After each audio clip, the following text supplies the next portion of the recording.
বন্ধুরা, আজকে আমি তেলাপিয়া মাছের ঝাল করব। তো এর জন্য নিয়েছি কালো সর্ষে, পোস্ত, সাদা সর্ষে, কাঁচা লঙ্কা, পেঁয়াজ, লবণ, হলুদ আর লঙ্কার গুঁড়ো। এবার আমি সর্ষেগুলো ভিজিয়ে দেবো। এখানে কালো সর্ষেটা ভিজিয়ে দিলাম আর সাদা সর্ষেটাও ভিজিয়ে দিলাম। একটু পরে আসছি, শিলে বেটে নেবো মশলাগুলো। দিয়ে দেবো সাদা তেল। তেলটা গরম হোক। গরম হয়ে গেছে। তো এখানে নিয়েছি, দেখুন বন্ধুরা, এখানে নিয়েছি আমি 600 গ্রাম তেলাপিয়া মাছ। গোটা গোটা রেখেছি 3টে, আর একটা 2 টুকরো করে নিয়েছি। এবার তেলের মধ্যে মাছটা দিয়ে দেবো।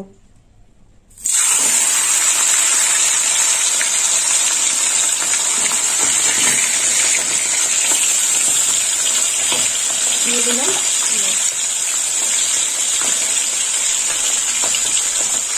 উল্টে দেবো।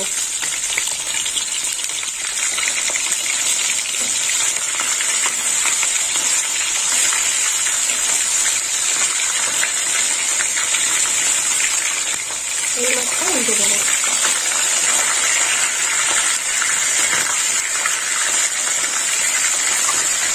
মাছটা ভাজা হয়ে গেছে, এবার মাছটা তুলে নেবো।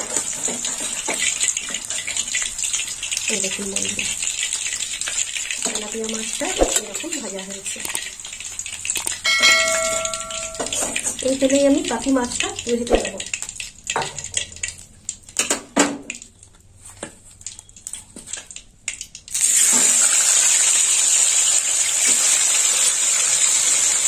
মাছটা দিয়ে দিলাম।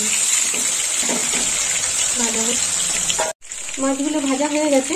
এই মাছগুলো এবার তুলে নেব।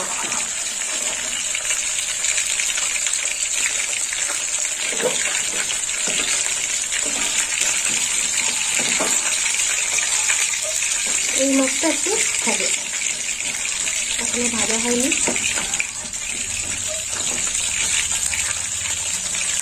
এর উপরে দিয়ে দেবো একটু সর্ষের তেল। দিয়ে দিলাম সর্ষের তেল। তেলটা গরম হোক। তেল গরম হয়ে গেছে, তো ফোড়ন দেবো। তো ফোড়নে নিয়েছি 2টো শুকনো লঙ্কা, কালো জিরে, আর এখানে নিয়েছি পেঁয়াজ কুচনো। দিয়ে দেবো পেঁয়াজ কুচনো।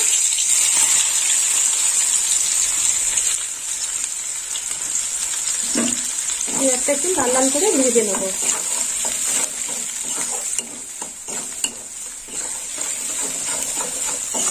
পেঁয়াজটা ভাজা হয়ে গেছে, এবার মশলা দেবো। তো মশলার মধ্যে নিয়েছি কাঁচা লঙ্কা বাটা। এই দেখুন বন্ধুরা, দিয়ে দিলাম 1/2 চামচ কাঁচা লঙ্কা বাটা। আর দিয়ে দেবো হলুদ গুঁড়ো 1/2 চামচ। হলুদ গুঁড়ো দিয়ে দিলাম। এবার একটু মশলাটাকে ভেজে নেব।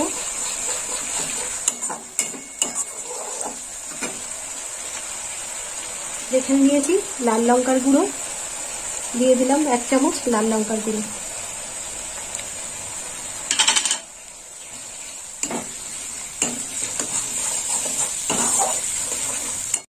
মশলাটা ভাজা হয়ে গেছে। এবার এর মধ্যে দিয়ে দেবো কারি পাতা। ধনে পাতার বদলে কারি পাতা দিয়ে দিলাম। কারি পাতাটাও একটু ভেজে নেব।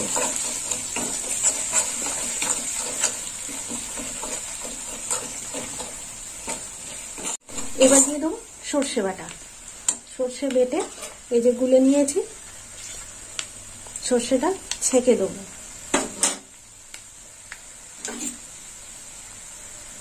দিয়ে দিলাম সর্ষে বাটা।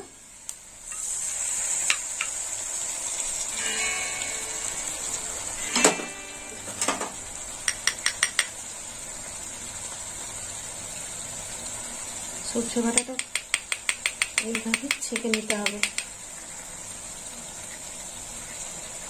দেখুন বন্ধুরা, কত খোসা সর্ষে। এইভাবে চেপে চেপে দেবো।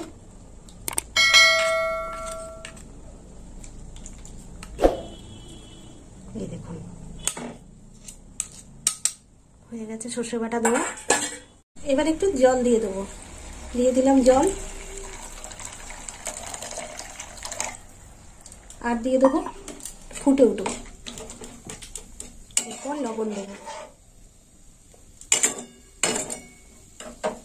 এই দেখুন বন্ধুরা, ঝোলটা ফুটে গেছে।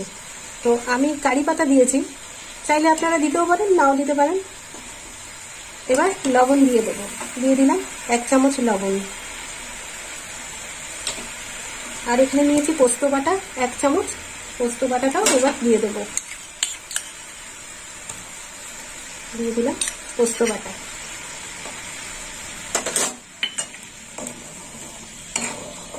একটু নেড়ে ছেড়ে নেবো।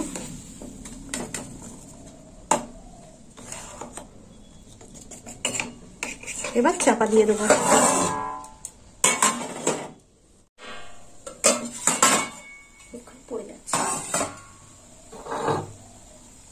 এবার দিয়ে দেবো ভেজে রাখা মাছ।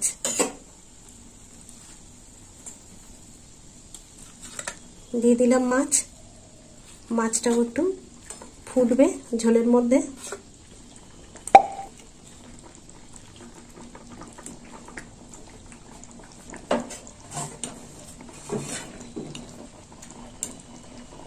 চাপা দিয়ে দেবো।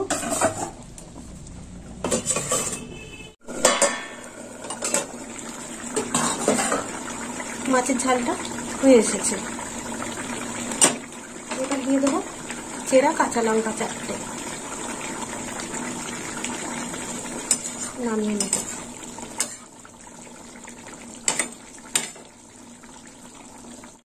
এই দেখুন বন্ধুরা, তেলাপিয়া মাছের ঝালটা হয়ে গেল সর্ষে আর পোস্ত বাটা দিয়ে। তো বন্ধুরা, আপনারাও এরকম বাড়িতে বানিয়ে খাবেন, সর্ষে বাটা আর পোস্ত বাটা দিয়ে তেলাপিয়া মাছের ঝাল।